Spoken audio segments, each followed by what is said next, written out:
Hello student, आज की video में मैं आप लोगों को class 10th maths chapter 1 real number exercise 1.1 back exercise का क्वेश्चन नंबर 1 कराने वाली हूँ।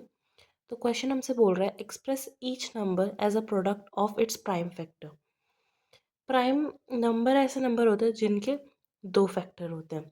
तो हमें ये जो नंबर्स दे रखे हैं जैसे 140 हो गया, 156 हो गया, 3825 हो गया, 5055 हो गया, इन सबको इनके प्राइम फैक्टर में लिखना है। मतलब इन नंबर को जो हम ब्रेक करेंगे तो वो कैसी फॉर्म में लिखे जाएंगे। जैसे फॉर एग्जांपल 140। अब हमने 140 का मतलब एलसीएम करना है। एलसीएम जब हमने करेंगे तो 14 किसके टेबल में आता है, 2 की टेबल में आता है। तो 2 7 जब 14 हो जाएगा और इस ज़ीरो यहीं हम इसको उतार लेंगे। अब 70 हम 2 की टेबल से कर सकते हैं क्योंकि 2 की टेबल में 6 आता है, एक कैरी पीछे चल जाएगी, 10 हो जाएगा। और 10 भी 2 की टेबल में आता है। तो 2 3 जा 6, एक कैरी पीछे गई, 2 5 जा 10। अब 35 इसमें 5 है तो ये 5 की टेबल से डिविजिबल हो जाएगा। तो 5 7 जा 35 होता है।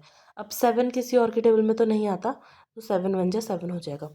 तो अभी जो हमारा 140 है इसके हमारे प्राइम फैक्टर बन जाएंगे 2। 2 दो बार आ रहा है ना, तो 2 का स्क्वायर इंटू 5 इंटू 7। तो ये हमने इसको इसके प्राइम फैक्टर के फॉर्म में लिख दिया 140 को।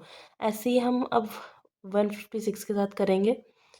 तो जो हमारा 15 है ये 2 के टेबल में तो नहीं आता, पर 15 3 की टेबल में आता है। और 6 भी 3 की टेबल में आता है। तो 3 5 जा 15, 3 2 जा 6। अब इसमें 2 है तो ये हमारा 2 की टेबल से जा सकता है। हाँ, तो 2 2 जा 4 हो गया, 5 था एक कैरी पीछे गई, तो 2 6 जा 12।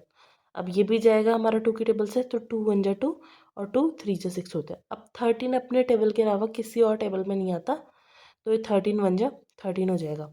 तो इसके हमने प्राइम फैक्टर के फॉर्म में अगर हम 156 को लिखेंगे तो ये हमारा 2 दो बार है, तो 2 का स्क्वायर इंटू 3 एक ही बार है, 3 इंटू 13 हो जाएगा। इसके बाद हमारा नेक्स्ट नंबर है 3825। इस नंबर के लास्ट में 5 है, तो हम इस पॉसिबिलिटी है कि ये 5 से चल जाए, तो हम इसे 5 से एलसीएम करके देखेंगे। तो 5 7 जा 35 होता है। 3 कैरी पीछे गई क्योंकि 38 है, 32 हो जाएगा। 5 6 जा 30, 2 कैरी पीछे गई तो 25 हो जाएगा। 5 5 जा 25 हो जाएगा। अब फिर से 5 आया है, 5 आया है तो हम 5 की टेबल से करके देखेंगे। 5 1 जा 5 होता है, 2 कैरी पीछे गई तो 5 5 जा 25, 25 तो 1 कैरी पीछे गई 26 से, तो 5 3 जा 15। अब जो 15 है वो हमारा 3 की टेबल में आता है और 3 तो अपनी टेबल में आता ही है। तो 3 5 जा 15 हो जाएगा और 3 1 जा 3 हो जाएगा।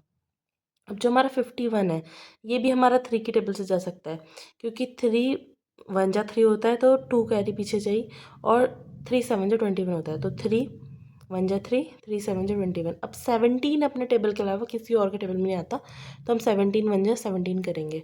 तो इसके 3 8 2 5 के फैक्टर्स हो जाएंगे 5 कितने टाइम से 1 2, तो ये हो जाएगा 5 का स्क्वायर इंटू 3 कितने टाइम से 2, तो 3 का भी स्क्वायर हो जाएगा और 17 एज इट इज़ लिख देंगे हम। तो ये हमारे इसके फैक्टर्स हो गए।